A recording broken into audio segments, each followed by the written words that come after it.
अरे ओ काली कलूटी, अभी तक चाय नहीं बनी। लोग कहेंगे कि इनकी बड़ी बहन इतनी बदसूरत है तो पता नहीं खानदान में क्या कमी होगी। अगर खाने में कोई कमी हुई तो तेरी खाल उधेड़ दूंगी।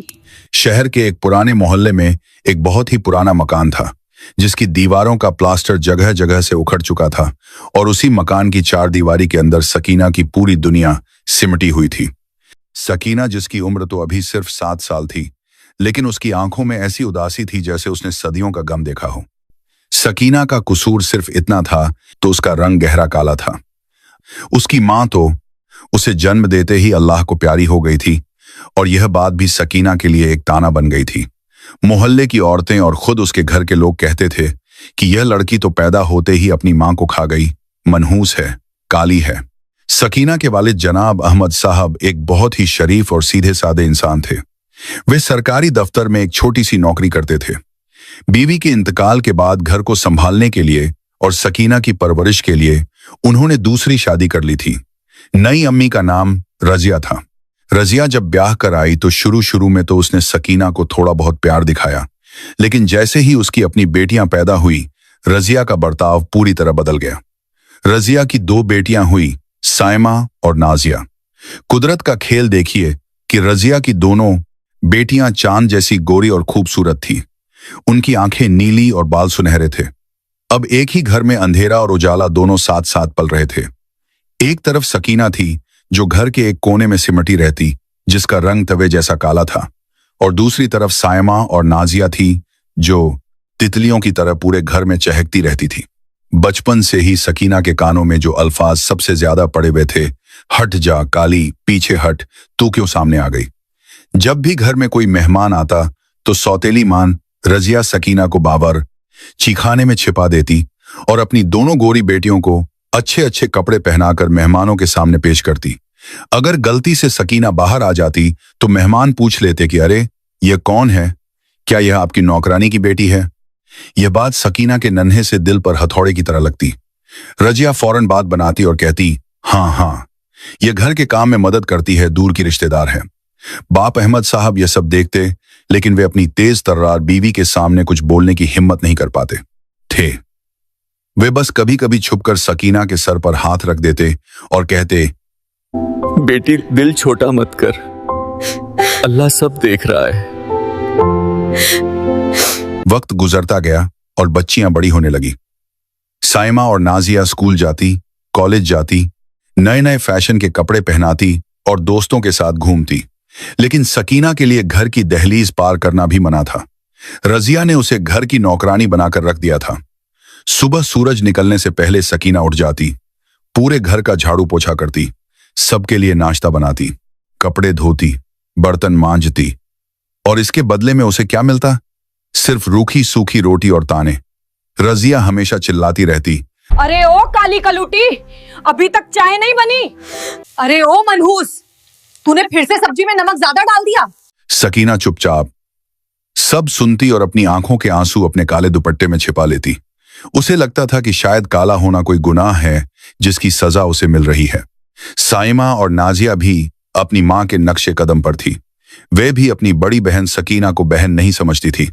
जब उन्हें कॉलेज जाना होता तो वे सकीना पर हुक्म चलाती, ए सकीना, मेरे जूते पॉलिश कर दे।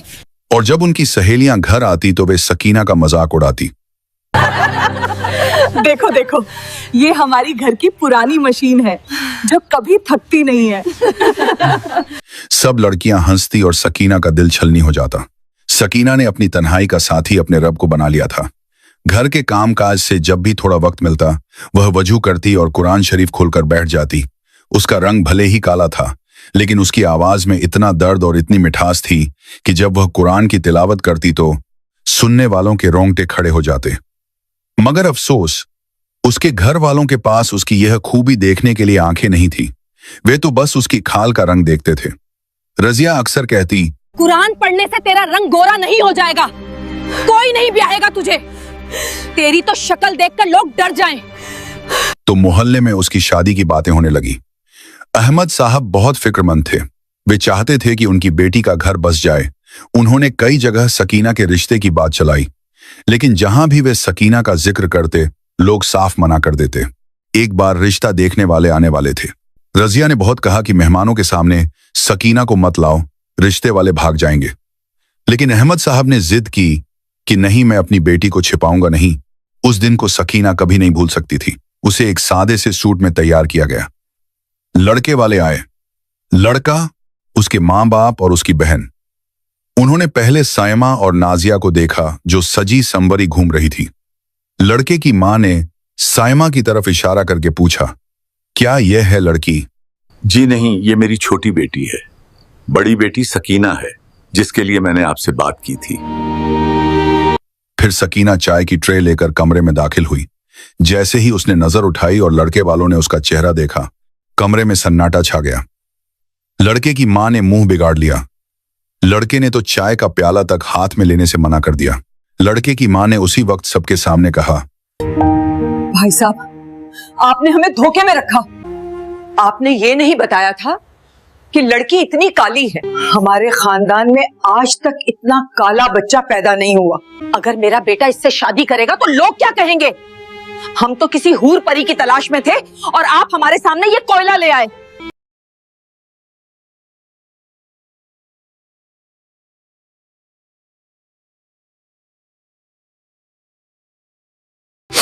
मेरी बेटी का रंग ही तो दबा है, लेकिन सीरत बहुत अच्छी है।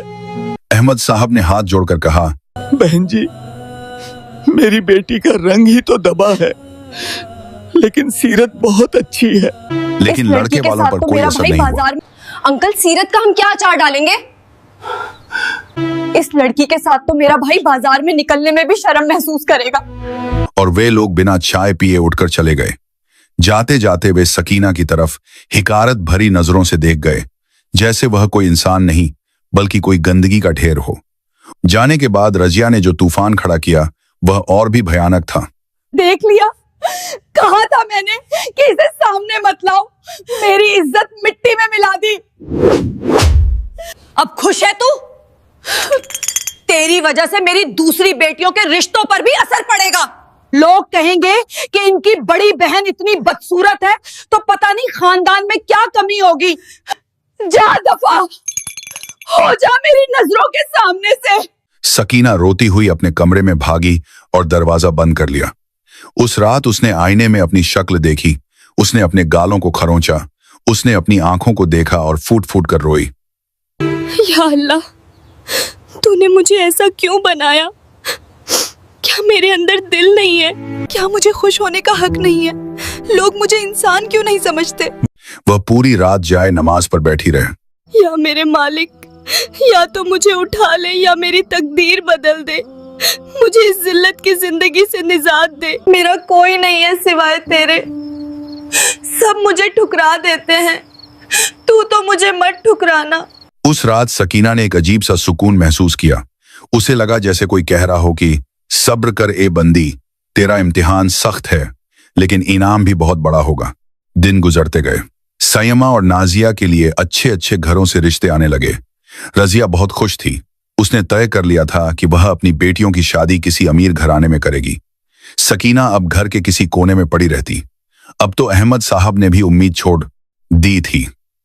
वे भी थक चुके थे लोगों की बातें सुन सुनकर। वे सोचने लगे थे कि शायद सकीना को पूरी जिंदगी इसी घर में बूढ़ा होना पड़ेगा। फिर एक दिन मोहल्ले में एक खबर आग की तरह फैल गई। पता चला कि शहर के सबसे बड़े सेठ, जिनका लंदन में बहुत बड़ा कारोबार है, उनका बेटा शादी के लिए वतन वापस आया है। उनका नाम हाजी सुलेमान था और उनके बेटे का नाम समीर था। लोग कहते थे कि समीर इतना खूबसूरत और अमीर है कि उसके लिए तो वजीर आला की बेटी भी लाइन में खड़ी हो जाए। हाजी सुलेमान का खानदान बहुत दीनदार और रईस था। वे लोग एक ऐसी लड़की की तलाश में थे जो घरेलू हो और दीनी हो। रजिया ने जब यह सुना तो उसके कान खड़े हो गए। उसने सोचा कि अगर मेरी बेटी सायमा या नाजिया की शादी समीर से हो जाए तो हमारी तो लॉटरी लग जाएगी, हम माला माल हो जाएंगे। उसने अहमद साहब के पीछे पड़कर किसी तरह बिचौलिए के जरिए अपना संदेशा हाजी सुलेमान के घर तक भिजवा दिया। उसे पूरा यकीन था कि उसकी बेटियों की खूबसूरती देखकर वे लोग इनकार नहीं कर पाएंगे। हैरानी की बात यह हुई कि हाजी सुलेमान की तरफ से जवाब आ गया कि वे लोग लड़की देखने आ रहे हैं। रजिया की खुशी का ठिकाना नहीं रहा। पूरे घर में जैसे ईद का जश्न शुरू हो गया। घर की पुताई करवाई गई, नए पर्दे लगाए गए। सायमा और नाजिया को ब्यूटी पार्लर भेजा गया ताकि वे और ज्यादा चमक सकें। तरह तरह के पकवान बनने की लिस्ट तैयार हुई, लेकिन इन सब तैयारियों का बोझ किस पर था? जाहिर है सकीना पर। खबरदार, जो तू उस दिन मेहमानों के सामने आई, तो बावर्ची खाने में रहेगी और वहीं से सारा खाना भिजवाएगी। और सुन, खाना ऐसा होना चाहिए कि मेहमान उंगलियां चाटते रह जाएं। अगर खाने में कोई कमी हुई तो तेरी खाल उधेड़ दूंगी। सकीना ने चुपचाप सर झुका लिया। उसके दिल में भी एक छोटी सी ख्वाहिश जागी कि कोई मुझे भी देखने आता। लेकिन उसने अपनी इस सोच को झटक दिया। उसके लिए तो बस तंदूर की आग और मसालों की महक ही मुकद्दर थी। वह दिन आ गया। हाजी सुलेमान, उनकी बीवी और उनका बेटा समीर 3 बड़ी बड़ी गाड़ियों के काफिले के साथ उनके मोहल्ले में दाखिल हुए। पूरा मोहल्ला उन्हें देखने के लिए छतों पर चढ़ गया। समीर, जो लंदन से पढ़कर आया था, उसने एक सादा सा कुर्ता पाजामा पहना था और चेहरे पर सुन्नत के मुताबिक छोटी सी दाढ़ी रखी हुई थी। वह इतना नूरानी लग रहा था कि देखने वालों की नजरें नहीं हट रही थी। वे लोग घर में दाखिल हुए।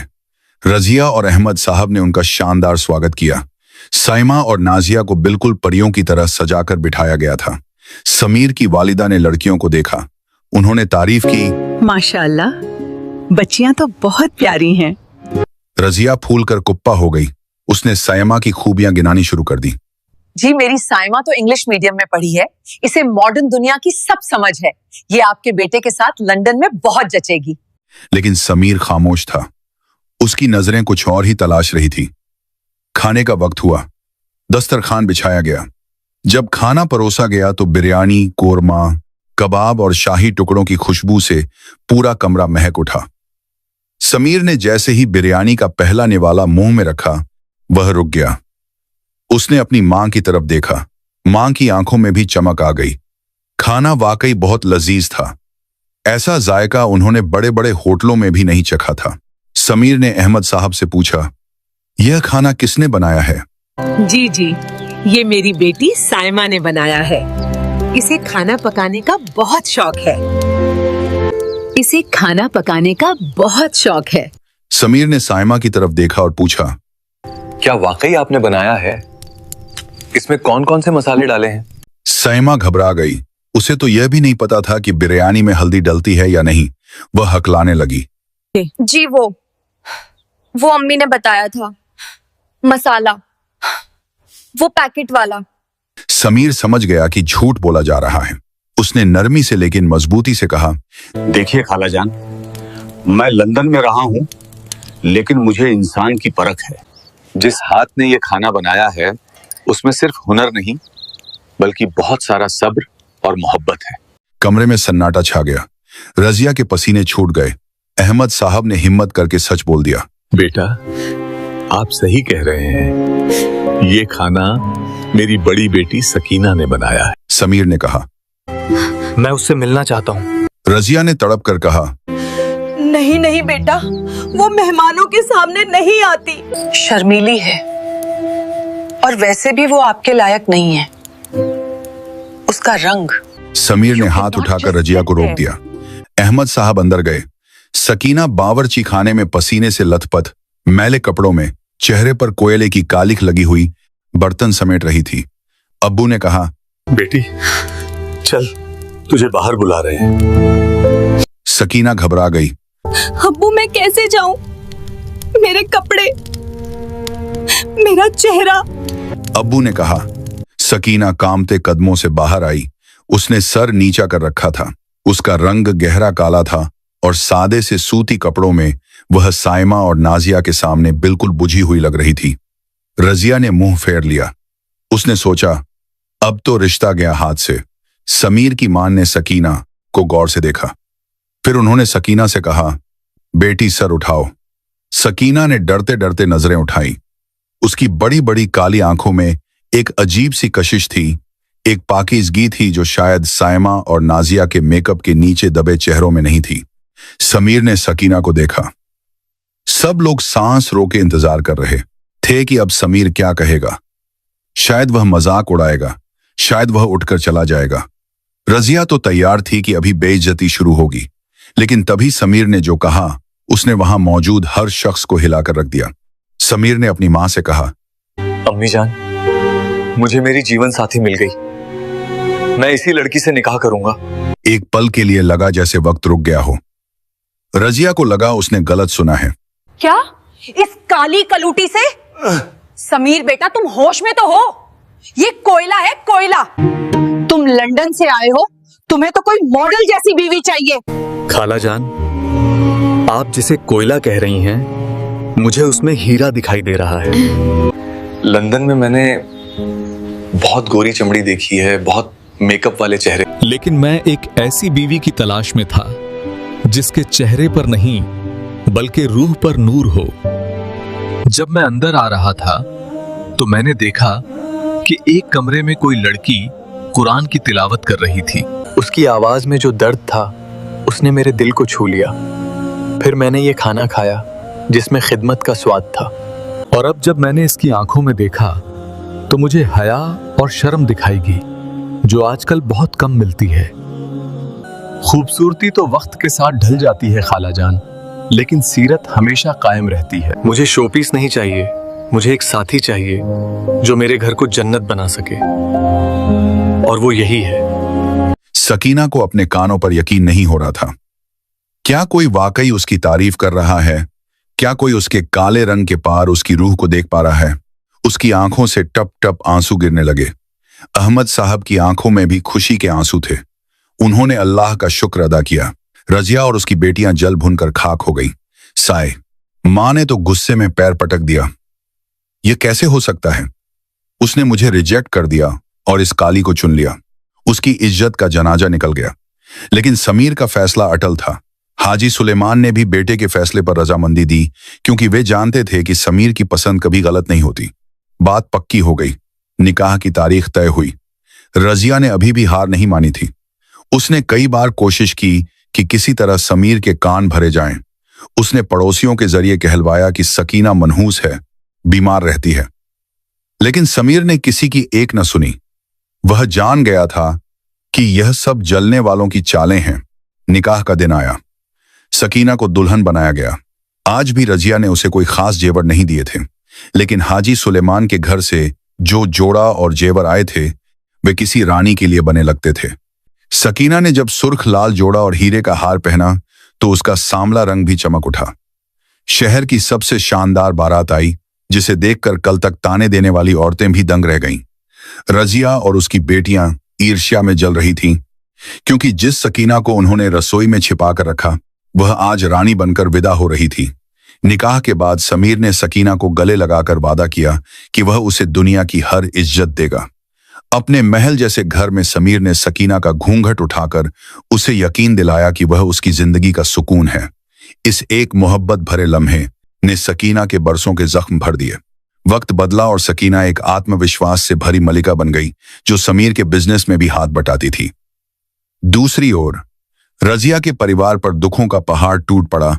दोनों बेटियों की शादियां टूट गईं और अहमद साहब के ऑपरेशन के लिए 5 लाख रुपयों की जरूरत आन पड़ी। लाचार होकर रजिया मदद मांगने समीर के दफ्तर पहुंची, जहां सकीना ने अपनी पुरानी कड़वाहट भूलकर उसे गले लगा लिया। सकीना ने न केवल अपने वालिद का बेहतरीन इलाज कराया, बल्कि अपनी सौतेली बहनों को भी दोबारा बसाया। उसने अपने नेक बर्ताव से साबित कर दिया कि रंग से ज्यादा दिल की खूबसूरती मायने रखती है। सब्र का फल हमेशा मीठा होता है। यार, इस वीडियो को बनाने के ऊपर बहुत मेहनत लगती है। तो मैं अभी बाहर हूँ, लेकिन जहाँ पर भी होता हूँ तो एडिट वीडियो कर रहे होते हैं, बहुत टाइम लगता है। तो लाइक सब्सक्राइब ज़रूर किया करो। बड़ी मेहनत लगती है भाई, 2 से 4 दिन लग जाते हैं, पूरा दिन लगाना पड़ता है।